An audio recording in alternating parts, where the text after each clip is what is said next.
Sometimes I don't recognize you when I see you in plain clothes. That's weird, as you will observe. Wait.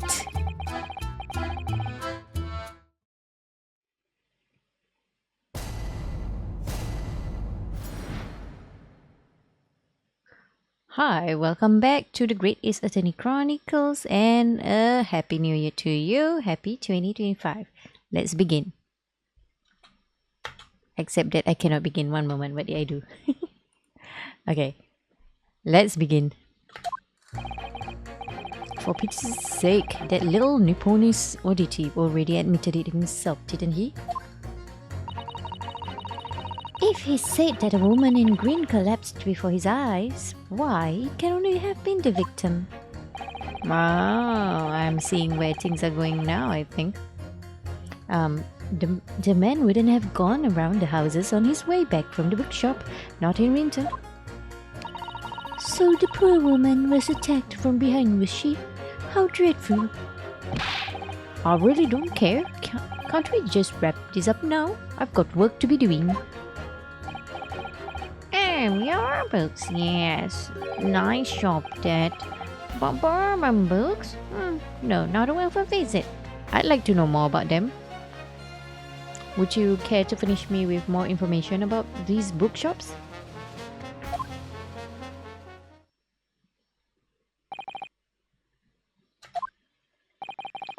With only minor exceptions, the reasons for finding the defendant guilty are all too clear. When the stabbing occurred, the only two people at the scene were the victim and the accused. And the accused himself has admitted to seeing the victim in her green overcoat sink to the ground before his eyes. Furthermore, we have heard from the inspector that the defendant then fled the scene. I must say, I would have ample grounds to convict this man already. Oh dear, even the judge appears convinced of Mr. Natsume's guilt now. Why did he have to run away like that?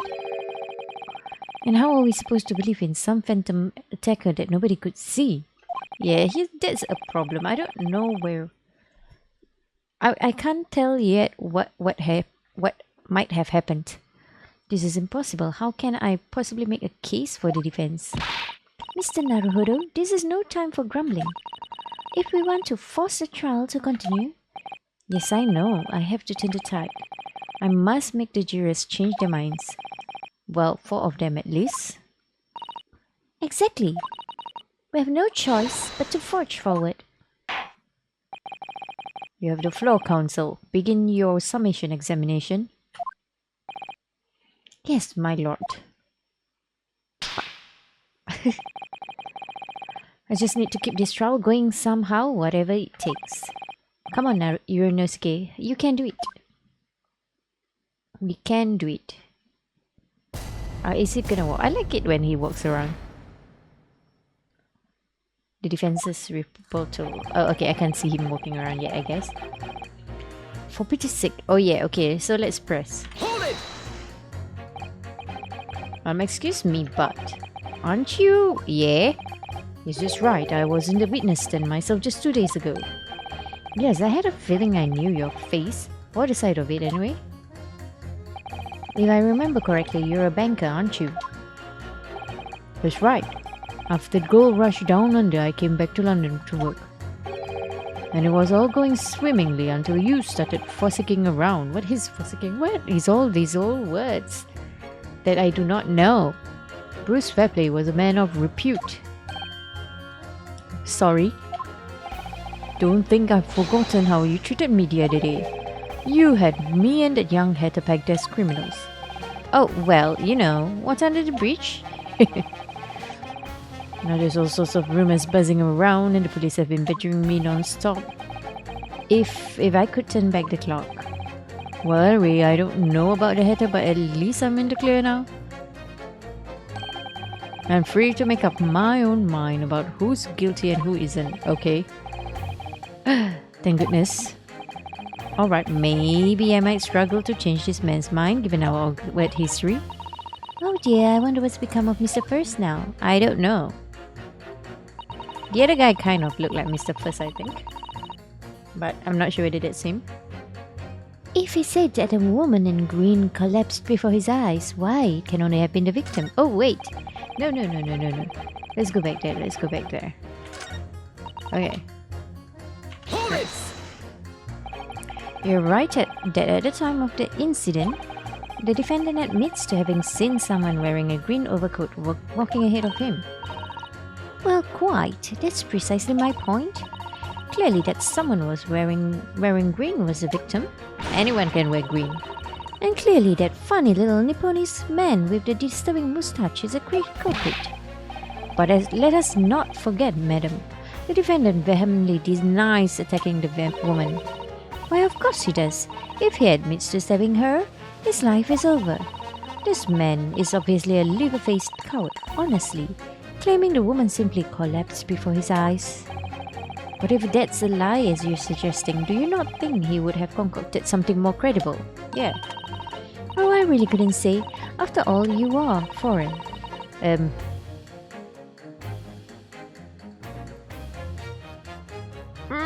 Okay. Who's to say that? Who's to say what goes through your funny little minds? I could tell you what's going through my funny little mind right now, but you wouldn't like it. Tell me, Rinosuke. I do declare the man has already made the admission. He himself has stated that there was nobody else around. Surely the conclusion is obvious. No one else could possibly have committed this awful crime. Oh, if no one else could have done it, the accused must be the man, really. It couldn't be more simple. Your argument is compelling in its simplicity, I must admit. Oh my, you are too kind, my lord. That went well for her.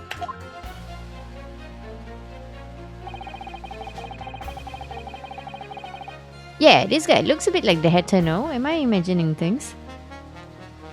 So, wait. The man wouldn't have gone around the houses on his way back from the bookshop, not in winter. What did... Okay, hang on. But you can't deny that there are other routes Mr. Natsume could have taken back from your books. Yeah. Oh, maybe it's not the Hatter. Oh yes, like you drew on the map, you mean? What was it? Calabash Road or something? Precisely. But it seems to me that what counts is whether the little Japanese fellow actually went that way or not. We need witnesses, I think. Well, yes, that's true. And at the moment, there's no proof that shows he did his there. Well, yes, that's true as well. And as I understand it, the accused himself doesn't remember which way he went, does he? Well, yes, that's annoyingly true. Winter nights are dark and cold, so the way I see it, you'd want to get home as quickly as possible. Well, yeah, stop agreeing with him. Why is this all true? So really, the only thing that makes sense is that he went along Briar Road. I'm supposed to be convincing you here. I have given it a lot of thought, you know. I didn't just make up my mind on a whim that he did it. I mean, if there was some logical reason why he might have gone to the Calabash Road way, it'd be different. Oh! Was there? I'd be happy to reconsider my position in that case, so honest I would. My reason why Suseki-san might have taken the longer way home. That might be nice. Yes, a good reason. I don't imagine you'll be able to sway this young man's opinion without one. But that's an idea, that's a start. Hey, Joan. Joan, you'd better be on our side. Hold it! Okay. Whatever is the matter, young man? You're the wife of Mr. Garrett, aren't you? Are you just revealing their secrets to the public? The landlord who rents Mr. Natsume's room? The master's wife? Where do you get your ideas, sir? I'm the maid. To make you understand. She's keeping up that charade? This is going to be awkward. Why didn't you mention this yesterday? That you'd been selected for the jury in this trial, I mean. Well, I was told not to mention it to anyone until the day of the trial, you see. Makes sense, though. It was in the letter I received. The instructions were very clear, so I'm afraid I had no choice. I see. Anyway, Mr. Natsume, the defendant, takes lodging in your Master's house, doesn't he? Yes, that's right. Although he's only been in a little over a week now. And in that time, surely you must have taken stock of his character. Does Mr. Natsume look like the kind of man who would commit a crime such as this? I'm not sure whether you want to ask her that. I think she thinks he's a criminal. Oh my goodness me, yes, he's just a sort. See, I told you. What do you mean what? We've heard her yesterday. Spending all his time in that dark and dingy room, spotting that unscrupulous moustache. The man never speaks, and don't get me started on those shifty eyes. All the neighbors are talking about him. I've heard them, you know. People think he must be building a bomb in there or something. Oh dear, poor Mr. Natsume, how could people say such things about him? He's just a harmless bookworm, nothing more. Well, you just called him a worm, so Arunosuke, don't you understand bookworms? Anyway, I'd better be careful about inviting this maid to speak. Yeah, I told you. This guy, I don't know. I really don't care. Can't we just rep? Yeah, okay. Hold it! A man's life is on the line here, sir. This will take as long as it takes. Don't get clever with me now, son. My life's on the line too, and so is my family's. Ah. The likes of you wouldn't understand, but a laborer like me can't afford to take time off. Had you reject the position? I guess not. If I don't work, I don't eat. And neither do the wife and kids. You do not get paid for this? Oh, I see. That must be very hard. I go to the union every morning to find out what needs doing. If you're late and the work's taken, it's stopped. This time of year, there's water and gas supply pipes bursting left and right and center. You have the cheap labor to get the roads dug up to fix it. It's a hard slog from dawn till dusk it is. So you were out digging up the roads on the day of the incident as well, were you? Was he? That's right. In fact, if I remember rightly, it was just around the corner from where it all happened. Wait.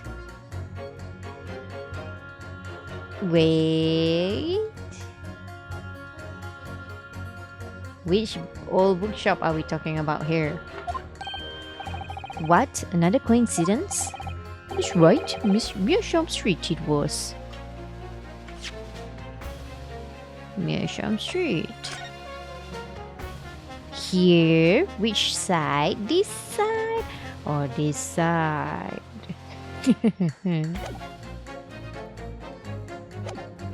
Let's talk about this. Meerschaum Street. On the map, Mr. Naruhodo, there are only 3 named streets. Sure, number 5, I need you to add the information to your formal statement, please. What's the point in that? Can't we just get this business over with now? Please, sir, it's important. Fine, I'll do it then. Right. Can we press that? So, if I understand correctly, you're a day laborer and you are doing road maintenance that day. Until what time? That's right, like I said, you get a lot of burst gas and water pipes underground. It's the only time of year fellows like me can actually make a few bob, and I'm missing out today. Wait, hang on. In the middle of winter, okay. And when you say from dawn till dusk? Well, the work has to be completed within the day, you see. No coaches or pedestrians can pass. Excuse me, why is my spacebar so sensitive? Okay, so no coaches or pedestrians can pass while it's happening. But I wonder if I could trouble you, sir, to mark on the street map the exact location of the works you are carrying out. Yeah, that would be great. Please, give it here then. Let me have a look. Right, let's see then. Woohoo! Here we are, Meerschaum Street. Yes, it was just here like. It was a tidy dig, I can tell you. We had to get through all the drifts of snow that had frozen solid. And at what sort of time did you finish the work? Yeah, that's important. Well, we started in the morning and we can't have finished before gone 6 Saturday. The snow had stopped coming down, but it was long past dark for sure. That means the road work was still going on when Miss Rena was attacked at around 5 o'clock. Roadworks on Meerschaum Street, huh?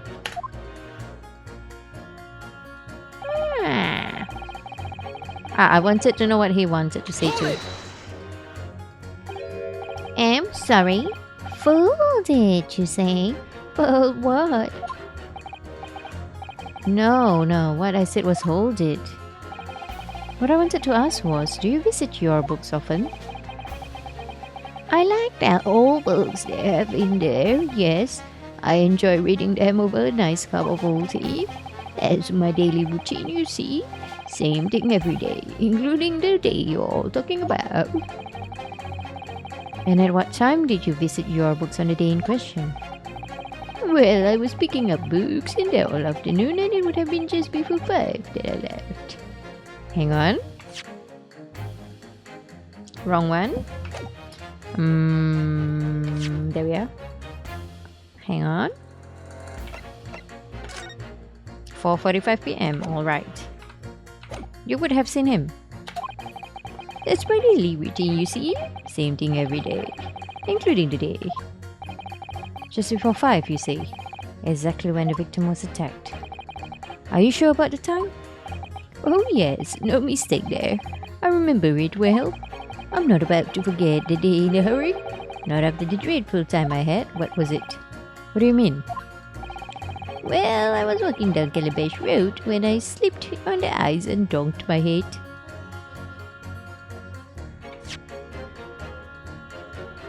So he was here, right? Right, yeah, so he went and walked this way. Alright, what do we get from that though?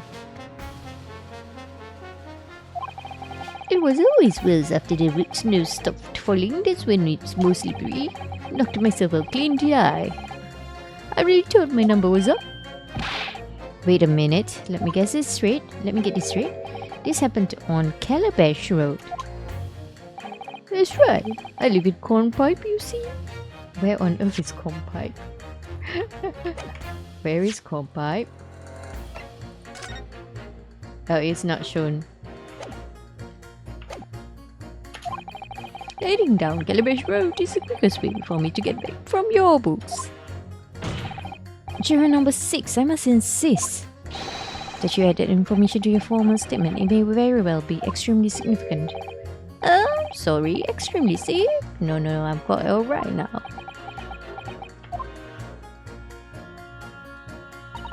Sends a shiver down my spine to hear the members of the jury so convinced of Mr. Natsume's guilt. But I can't help feeling that some of their opinions are rather subjective. I agree, it's the irrelevance of what some of them are saying that sends a shiver down my spine. Still, at least some of their assertions don't actually incriminate Mr. Natsume of anything. That's something. We must use that to our advantage, Mr. Naruhodo. Cunningly. Yes, you're right. Let's listen to the jurors again carefully. Yeah, okay, let's pit them. Don't hold back. Pit them all against each other. Yeah. Okay, so how do I pit? So like this guy. So I'm gonna pit you with this guy. Objection! Let's go. These two statements are clearly at odds with one another. At odds, counsel. Explain yourself. Please, don't point. It wasn't me, I swear. What? I just want to get this done and dusted. Well, juror number 3. Oh, me, sir. What do you mean? Yeah, walk. Juror number 5's words just now are extremely significant. Let's take a moment to consider the implications of what's been said on our map in the local area. On the day in question, Mr. Natsume visited this bookshop to purchase a number of second-hand books. And on the same day, we now know there were works being carried out on Meerschaum Street, making it impossible which means that the defendant's route home could not have taken him along Meerschaum Street and down Briar Road. Oh, yes, of course. What do you think, sir? Well, yes, you can't argue with that really, can you? We must have had a good 2 yards or more of the pavement up. Every gentleman and gentlewoman that came along had to turn back and go the other way. So, the only conclusion is this. The defendant must have taken the longer route back to his lodgings. Yes, I suppose he must have. I suppose that must be right, eh? Juror number 3, you said the following. The man wouldn't have gone around the houses on his way back from the bookshop. But we see now that he had no choice. Oh, yes! My lord. Mr. Judge, sir, if I may, go ahead. Yes? I don't think I know good conscience that I can say the man's guilty now. Yes, I'd like to see this trial continue so we can get to the bottom of what really happened. Go. Right. What about you, sir? Who? Me? Well, alright then. If there's a hole in the prosecution's argument, I should be filled in it. That's what I say. Is anyone gonna agree with them too, or do I need to convince someone else? Well done, Mr. Naruhodo. That was wonderful.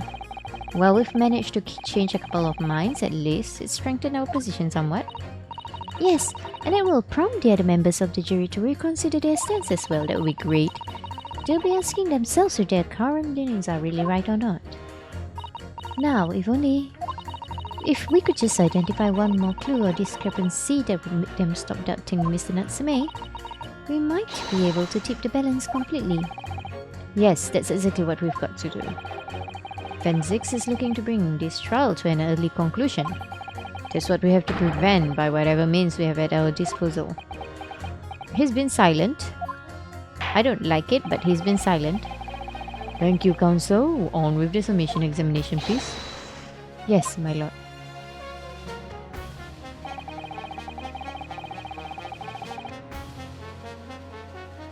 Okay, cool. Poor woman was attacked from behind.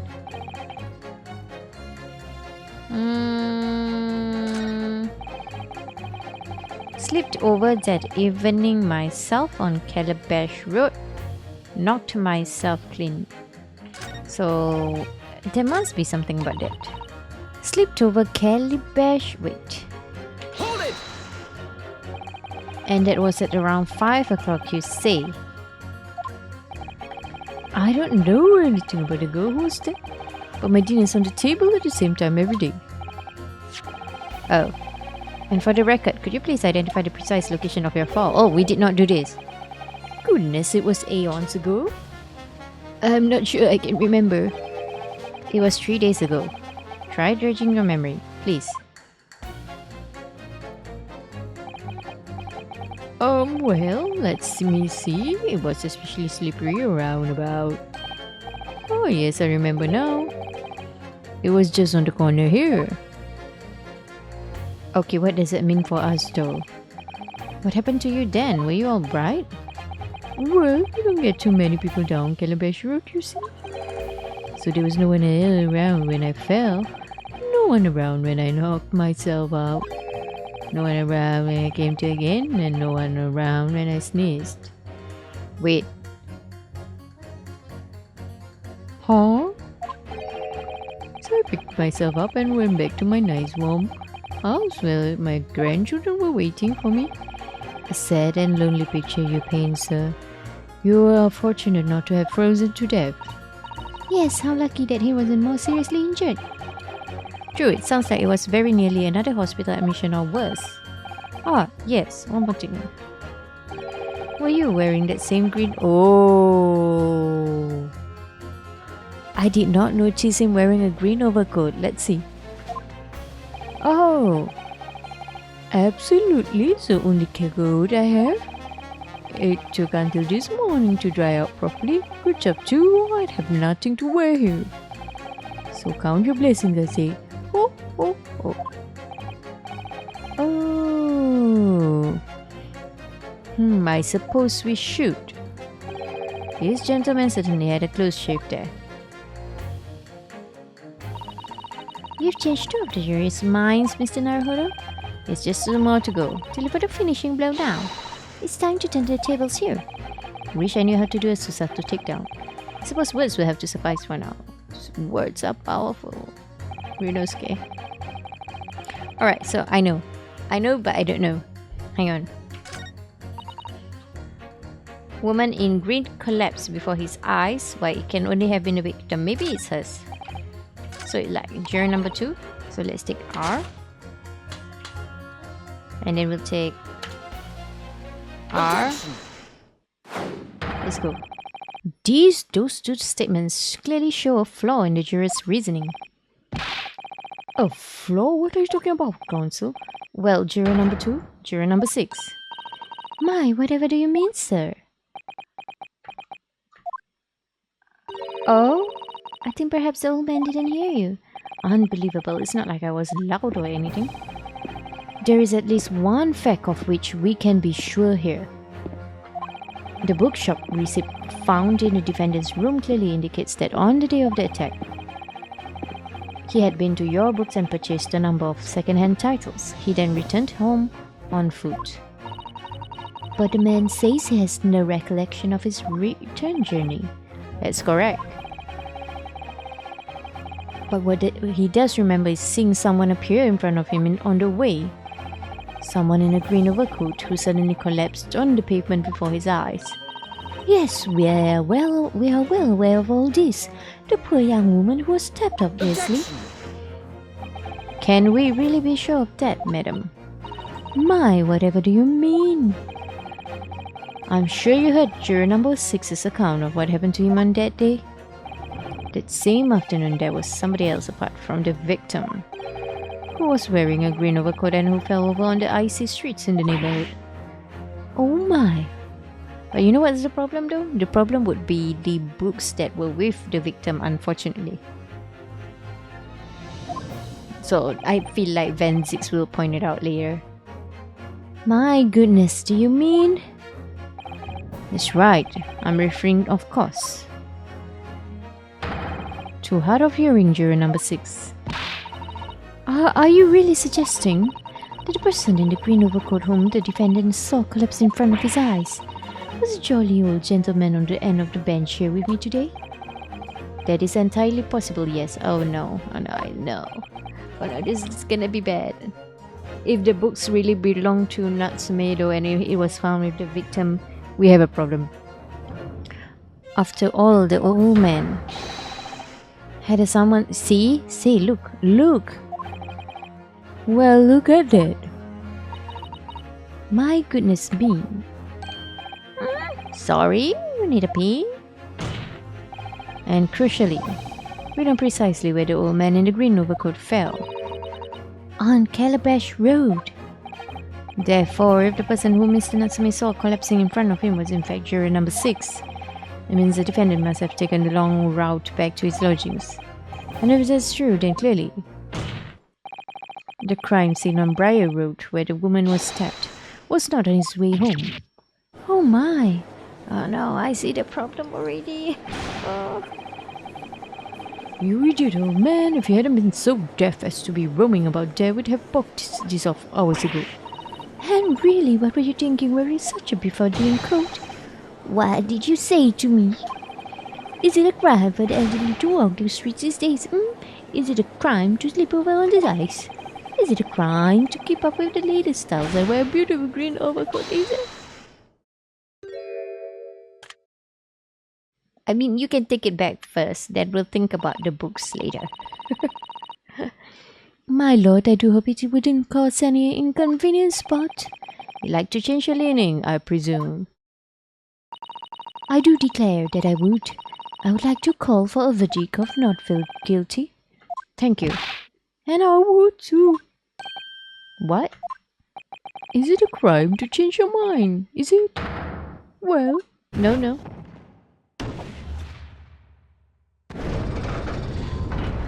But the books! Oh no! Oh, Bendix is gonna come after us. Oh.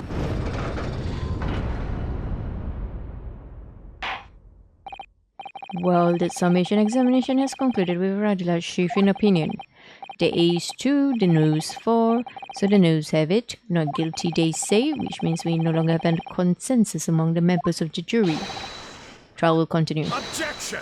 Oh no. Oh no. Break it, whatever, do it. Yeah, okay. Could it seem churlish of me to drink from my hello chalice moments after raising an objection? Yes. Yes.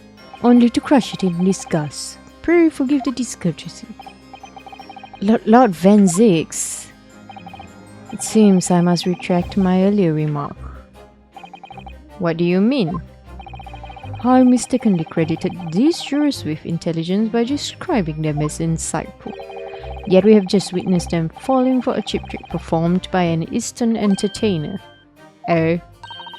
Whatever do you mean? I haven't tricked anyone. Everything I've said is the truth. No, it was a possibility. Indeed, stalwart juror number 5 was undoubtedly repairing the road as his claims. I believe you have said it was a good 2 yards of the pavement which you had excavated, sir. That's right. Took me the whole day and they paid me a measly twopence for it. Now my learned Nipponese friend, tell me. Do you have any notion of the distance that 2 yards represents? No, actually. Well, if I'm honest, I don't have a clue, no. 2 yards is a little less than 2 meters. Okay. Less than 2 meters? That's not much at all. In other words, the distance readily vaulted by anyone of moderate vigor. Okay, but it's not that easy to vault.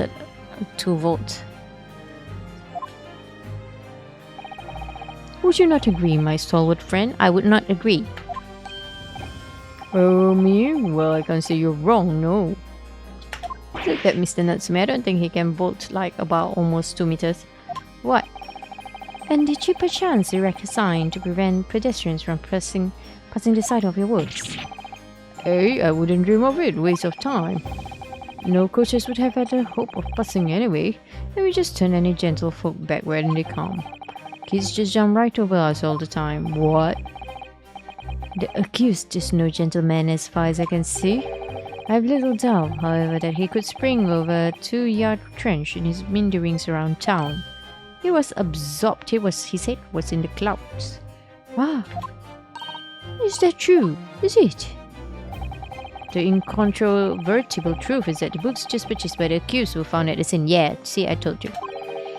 There can be no doubt that on his way back to his lodgings, Mr. Natsume walked down Briar Road.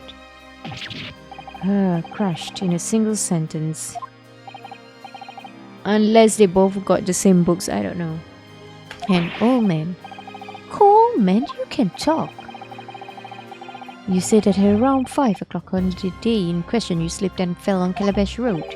Pray, was there a suspicious-looking Nipponese behind you at the time? How would he see what's behind him? Oh, I can't say as I remember. You don't remember? How about the wager, my learned friend? You say it was this old man that the accused saw, but I would lay 1,000 to 1 against you being able to prove it. Yeah, it's all just possibilities. This is a problem. Don't underestimate me. I've played too much Ace Attorneys. Order. Lord Van Zix, explain yourself. My lord. If you had such a trenchant argument up your sleeve, why in the world did you not proffer it during the summation examination? I think he doesn't speak during summation examinations, right? I wanted to give this young foreign student the sightseeing experience he no doubt came for. I wanted him to see for himself how the opinion of the jury is so readily swayed. But my hospitality has its limits and they have been reached, I feel. Yeah, take it off. So, my learned friend, today's sightseeing tour of London is now over. What are you talking about? It's not a tour. My lord. The prosecution requests permission to call its next witnesses to the stand. Yes! Is it the blondie? Granted. Bailiff, bring forth the witnesses. Its next witnesses? Mr. Naruhodo, do you not remember? Oh, the couple. The married couple, right? The one who works for the police and his wife? Maybe, I think. We've been told on several occasions that there were eyewitnesses to the incident. Yes, I remember. One of them being a Scotland Yard policeman, no less. I'm afraid it's likely to be the prosecution's next witness. It will be interesting. Alright, no matter who Venzix brings to the stand as his witnesses, no matter what they say, I believe in Soseki-san. I know he's innocent, and I'll keep believing to the very end, till this battle is over. Well, this will be interesting. Must be someone new? Oh yeah, new. Witnesses, please state your names and occupations for the court. He's sleeping.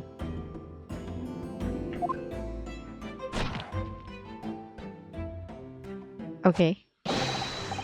Constable Rowley. Beat? Sir. Nothing to report on the streets, sir.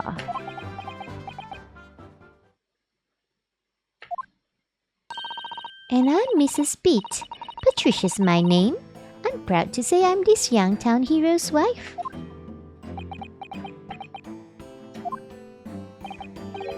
What's the story here? Well, in truth, we've not been married long. In fact, we celebrated our first anniversary only the other day. So, 1 year already, not bad. No, it was your husband I was asking about. He seems tired. Hardly surprising. Was being an honorable occupation, patrolling the beat is the most demanding work in the world. Oh, really? I'm sure I've heard that before actually. Yeah, I think Inspector Gregson said something about their jobs and it was a lot.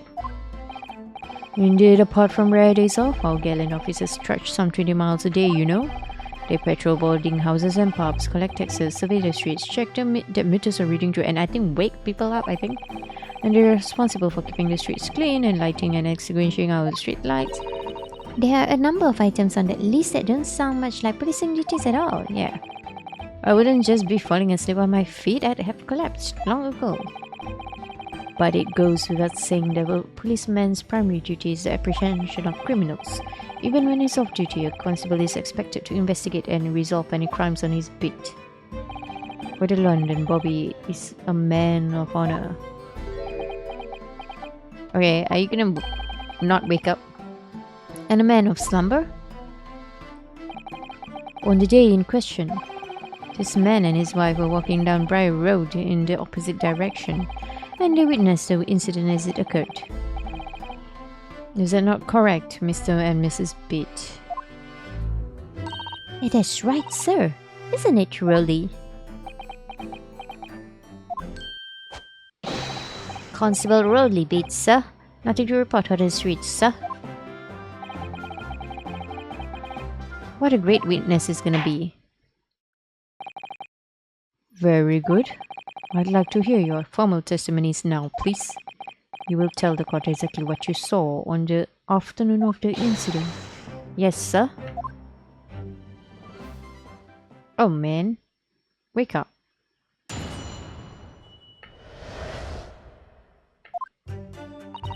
It was our wedding anniversary and Rolly was taking me out for a meal. There was no time to change after work. Anyway, two silhouettes appeared out of the fog on the pavement in front of us. All of a sudden, one of them just collapsed on the floor. Then the other scattered something before running off. We ran straight over, of course, and then went for help at a nearby police box. It was definitely that Japanese man in the dark. Rolly and I both saw him as clear as day. Unfortunately, your days are not clear. Is he not gonna say anything?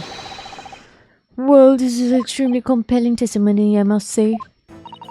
Oh dear, this policeman and his wife are claiming to have positively identified Mr. Natsume at the scene.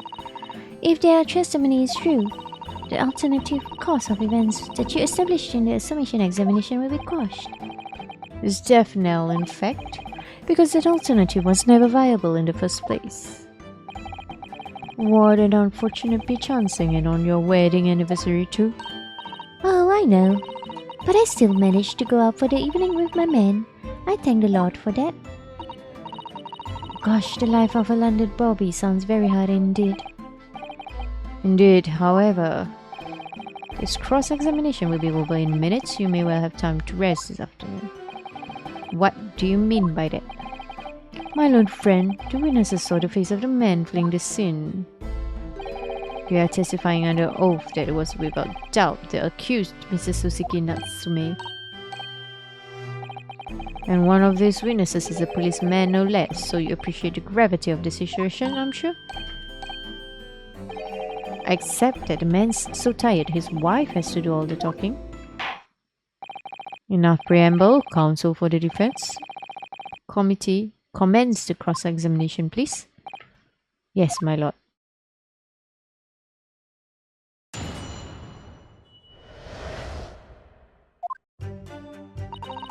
We're just having a...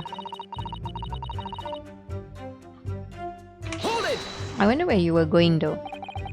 No time to change after work, you say. And you are also a member of the police, Mrs. Beat? I don't think so. Oh no, sadly not. It's a job for strapping young men only. Women, children and the elderly can't even apply.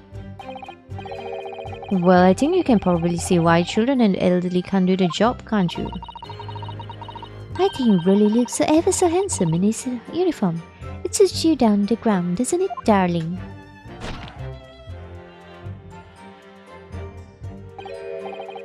What? I just finished my beat. Pat and I were heading back to the station. I was actually planning on getting changed there. Is he talking in his sleep? This is creepy. Oh no, really, I much prefer you in uniform. Sometimes I don't recognize you when I see you in plain clothes. That's tough. That's weird too, actually. Oh dear, that doesn't seem healthy. Yeah. Kindly adhere to the point. You were going for a meal after you had finished your bit for the day, correct? That's right, sir. Yes, although I was fit to drop, to be honest, after spending the whole day on my feet. But policing is my life, sir. As long as I'm the proud owner of this, I'll serve my city and my queen to the end. What's that now? My warrant card, sir, prove that I'm a London copper. It has the noble founding principles of the force written on it as a reminder to all us policemen of our sworn duty. I'd like to see that. To patrol the streets of London town and uphold the peace of the common man. Sir, and for such a noble cause, I cover 20 miles every single day without fail and without a grumble. Because I know that the plodding of my boots is all Londoners need to hear to feel safe and secure. So fighting crime doesn't appear to come into it then. But sir, just on that one particular day, I was looking forward to celebrating my wedding anniversary. Mrs. Bate puts up with a lot of being married to a bobby like me. I wanted to show my dear wife how much I care. I mean, it's cute. Oh, Pat. Oh, really? Oh, what a charming couple. Their young love is such a joy to behold. If a little over the top, perhaps. And then, kindly describe what happened next. The judge doesn't care. Okay. Hold it! Let's see these two silhouettes. They came from the opposite direction, right? So they should be from the front of the victim. Two silhouettes. That's right. They were coming towards us, walking up the Briar Road in the opposite direction. There was a rather plump figure followed by a scrawny, thin-looking man. Looks like he's quite tall though. That does sound exactly like the victim as pictured in the print and like Mr. Natsume. Yes, unfortunately it does. And you're certain that at the time there was nobody else nearby? Oh yes, quite certain. It was dark, but there were streetlights on Briar Road, you see. There was nobody else around at all. Isn't that right, my darling?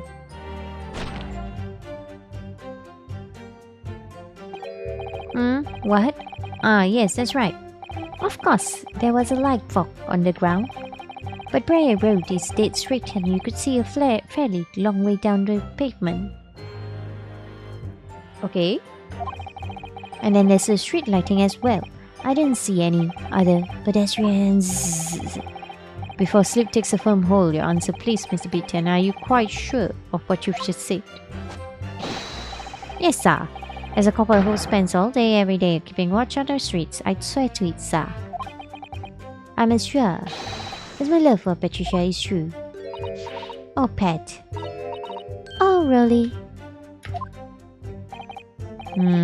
They are still maintaining there was no one else around other than the victim and the attacker. It's starting to seem like that must be how it really happened. It's beginning to seem like there's nowhere to run. Well, that didn't stop Mr. Natsume, did it?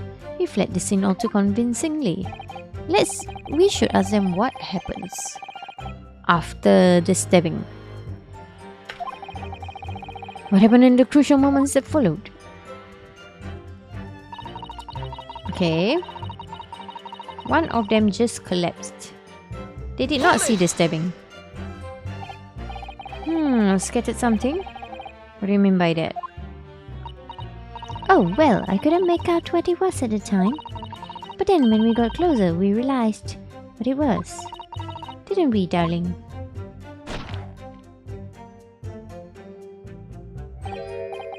What? Ah, yes, that's right. With some old books. I see, old books. I have a question. How do you know they were old books? How did you know they were old books?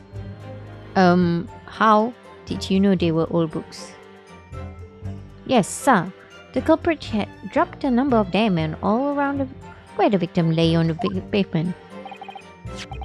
Indeed, as clearly pictured in this photographic print.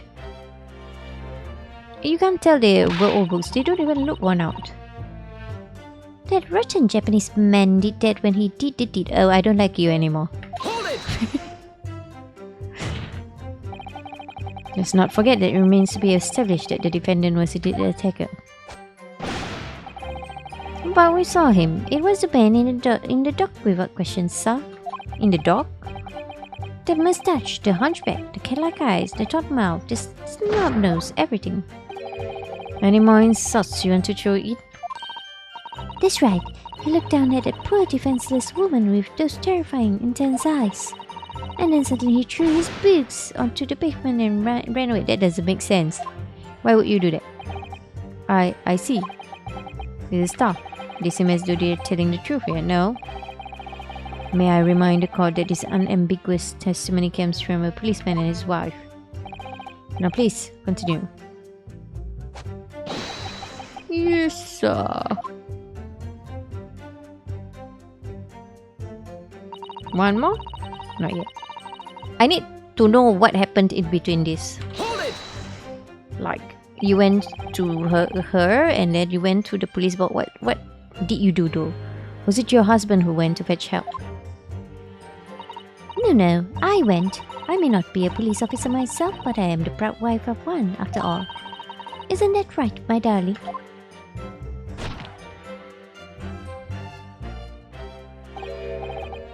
What? Oh, yes, that's right. I asked Mrs. B to go. I was off duty by that point. But a Bob is never truly off duty, of course, so I felt obliged to stay and guard the scene. Okay. Alright, that makes sense. But considering she's alive, I don't know. Okay. Very laudable, Mr. Beat. Preserving the scene of a crime is a task of considerable importance. But I would say that getting help for her takes precedence first. The priority is first.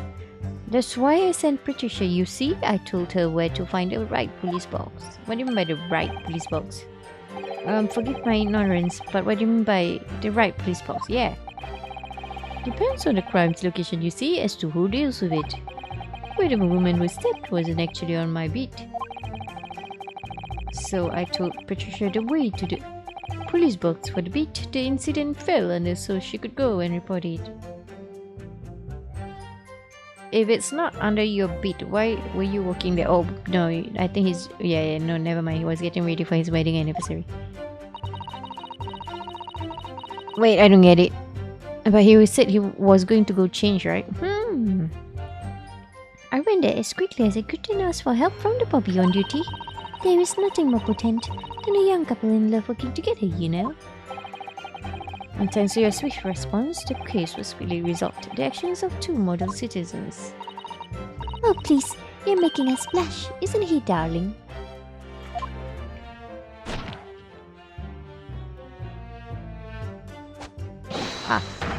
Yes, sir. What Patricia said, sir.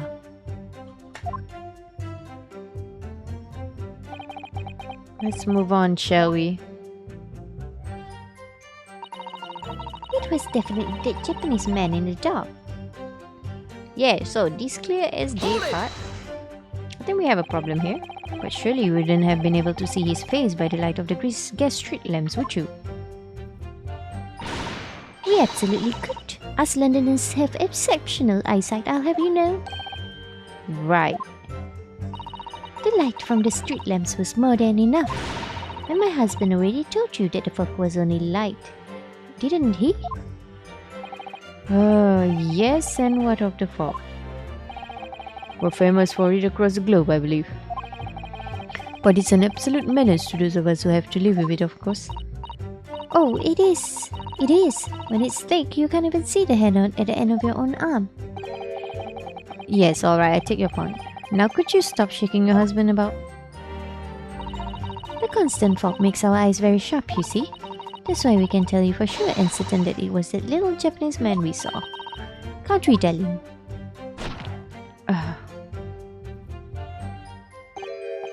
What? Ah, yes. It was the accused and no mistake. The moustache, the hunchback, the cat-like eyes. The taut mouth, the snub nose. Unmistakable, sir. As far as this couple's testimony is concerned, there can't be any question. It was Suzuki-san they saw running away from the scene of the crime. If you say so. So that's it, is it? That's their entire testimony? We have a problem. What do you think, Mr. Naruhodo? Well, I hate to admit it, but on hearing the testimony, it really does seem as though Mr. and Mrs. Pitts saw what they say they saw. Mr. Natsumi running away from the scene on Briar Road that day. Yes, I feel the same. So if that's true, where does it leave us? I'm not sure. The members of the jury are sure to call for a guilty verdict after this testimony. Oh no. Then what do we do? If Kazuma-sama were here, what are you trying to say? I think he would try to find a contradiction somewhere else within their testimony. What do you mean somewhere else? Their statement about saying Mr. Natsume is unequivocal. Calling that into question won't help, okay? But if you could identify some other part of their testimony which appears to contradict the facts, you might be able to discredit them to make the jury doubt if the pair's memory of the day was accurate. At the old books part, maybe? Put simply, we must focus on finding a discrepancy in these statements somewhere. If we don't, I'm afraid the trial may reach an early and unfavorable conclusion. Why do I always seem to be so up against it? Mr. Lawyer, sir, can I ask you something? Oh, yes, of course. What is it? Well, you keep asking us all these questions about everything we've told you, so... It seems like you don't believe our testimony. Is that right? Is it? Well, out with it. What? No. It's really not that at all. My husband's a policeman, remember? And I know where I saw. I remember every last detail, everything. Like... Oh, I know. What about the books the man dropped? Yeah. I could tell you the names of every single one I could. Okay, tell me. Every single one. Tell me. And you dare to question how reliable my testimony is? That will do, Mrs. Pitt. No, it wouldn't do at all. That Japanese lawyer has no idea what I'm capable of. Even if I decide to forgive him for insulting us, don't think for a minute that Rolly will. I really didn't mean to cause offense. Please put your husband's feet down. But perhaps you would like the opportunity to supplement your testimony, Mrs. Pitt. My dad appease you. Oh, thank you, my lord. That would settle things nicely. Wouldn't it, darling?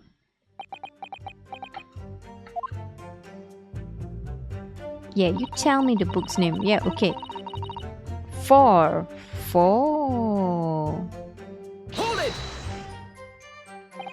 Yes, we know that there were books dropped at the scene of the crime, as you say. Those purchased by the accused at the nearby second-hand bookshop on the day in question. After I'd been to the police works to help, I decided to have a good look over the area for good measure. I am a proud policeman's wife after all. I did it for Rolly. And what was your husband doing at the time? Sleeping? Oh, he was lying face down in the snow, getting some well-deserved rest. He works ever so hard, you know. Ever so hard. Don't you, my darling? Interesting way of getting the scene of the crime. Well, Mrs. Pitt, seeing as you've regaled the court with tales of your powers of recollection, would you be so kind as to recount the titles of the books you observed at the scene? I'd be happy to. Now are you all listening? There was The Picture of Monsieur somebody or other, and what's it? Yearnings. And there was a meal for someone, and the last one was definitely the Tingami something. Hang on. Okay. Picture of Monsieur. Yearnings. Okay, picture of Monsieur. Yearnings. Meal for Tingami. Okay. Hang on.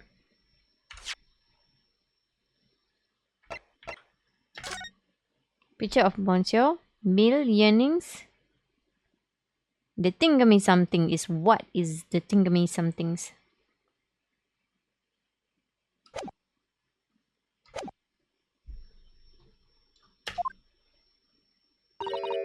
You see? Yes, I see there are 1 or 2 holes in your memory. Oh well, they were along those lines, I'm quite sure. There were indeed books found at the scene with titles along those lines, as you put it. Well, what did I tell you? So I think it's very mean the way you've been implying that my testimony can't be trusted.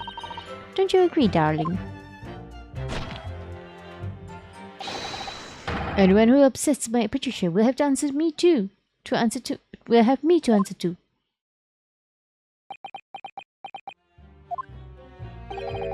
Terrifying. I was about to say the same thing. Yes, she really is. So that's it, is it? That's their entire testimony. Okay, so I think I have to present. Would it be the receipt? Found with a knife. Okay, so I'm gonna assume it's the receipt. Objection! So you're saying that there were 4 books? That's right, I remember all of them. The Picture of Monsieur Somebody, What's It Yearnings, A Meal of Someone, and the Tingami something. No. I'm sorry, Mrs. Pitt. But there is a fundamental flaw in that statement of yours. Oh no, what flaw? Simply that at the scene of the crime, there were only 3 books, not 4. What?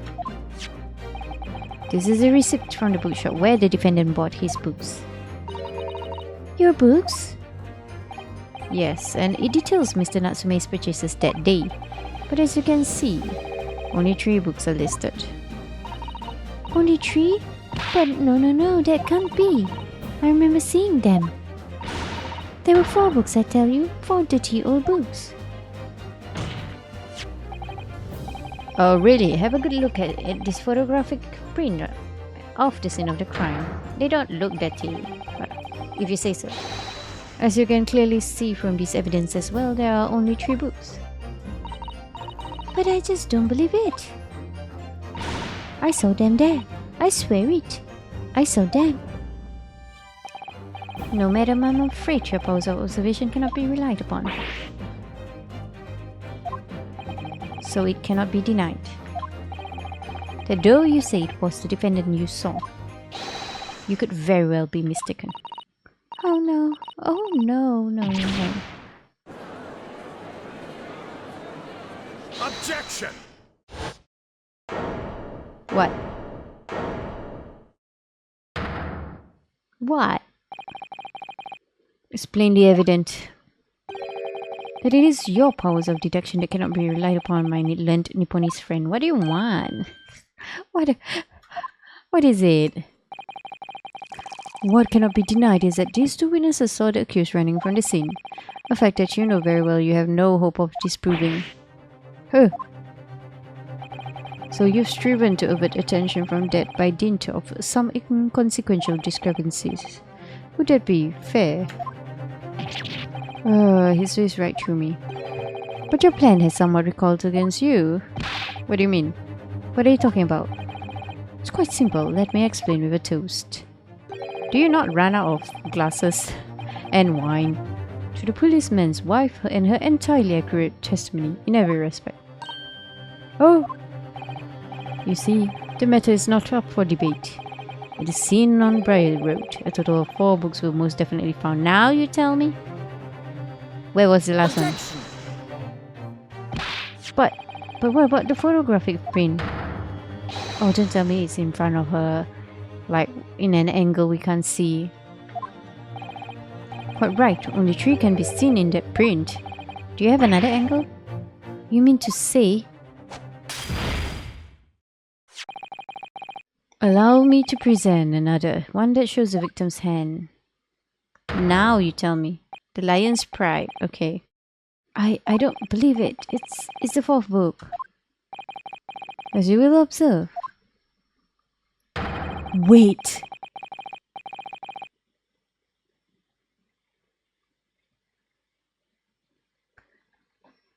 That is a familiar title. Wasn't that Mr. Gary Depp's favorite book that burnt down?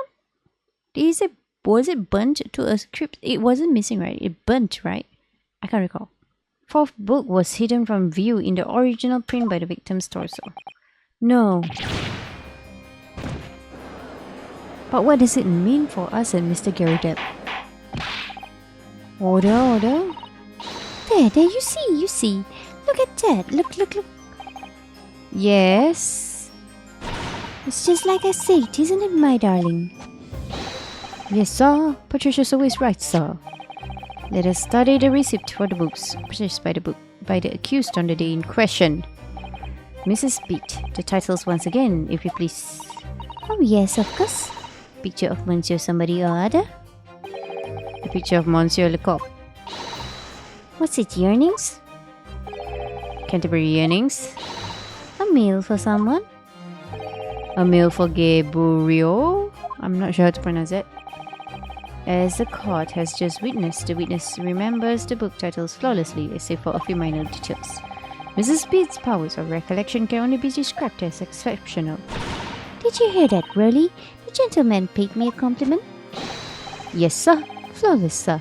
Patricia is flawless. But there are only 3 books on the receipt, and Mrs. Pitt mentioned 4. There's nothing surprising about that. Clearly the 4th book is that which is shown in this photographic print, but why though? I'm sorry, counsel, but does that not seem odd? Why should the 4th book be omitted from the receipt? It's not odd at all, my lord. As the photograph clearly shows, the 4th book was found. Actually, it is odd. Why?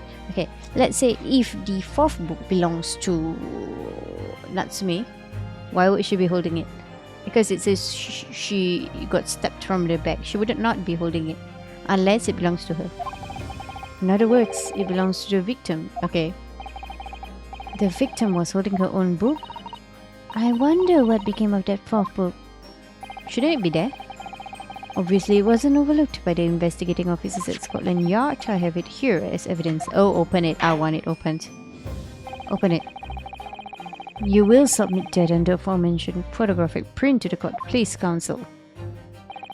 My pleasure, my lord. Second crime scene photograph has been entered into the court. I want the book. Yes, fourth book has been entered into the court record. The prosecution rests. No, you don't. I am going to see this. Okay, first let's just look at the book. Okay, it's The Lion's Sprite, right? Yes. Okay, that is Mr. Gary Depp's favorite book, wasn't it? Right, I want to open this. How do you open this?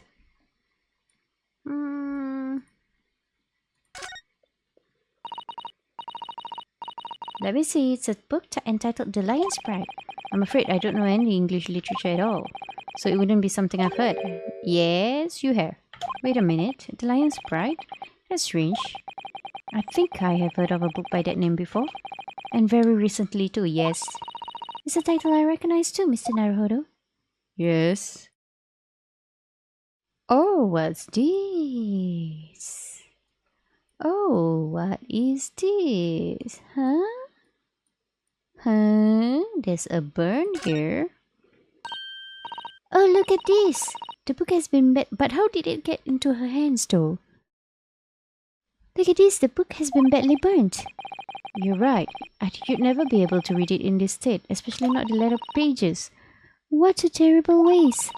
Judging from the scorched edges of the paper, I think the damage must have occurred very recently. A book recently damaged by fire. Why does that seem to raise a red flag with me? Well, we know where and how and why, sort of. Is that all? Can't we open it? We can't? Okay. So now that we've observed that the book probably really actually belongs to Mr. Gary Depp, we will see where it goes in the next episode. So until then, thank you for watching. Have a happy new year and goodbye.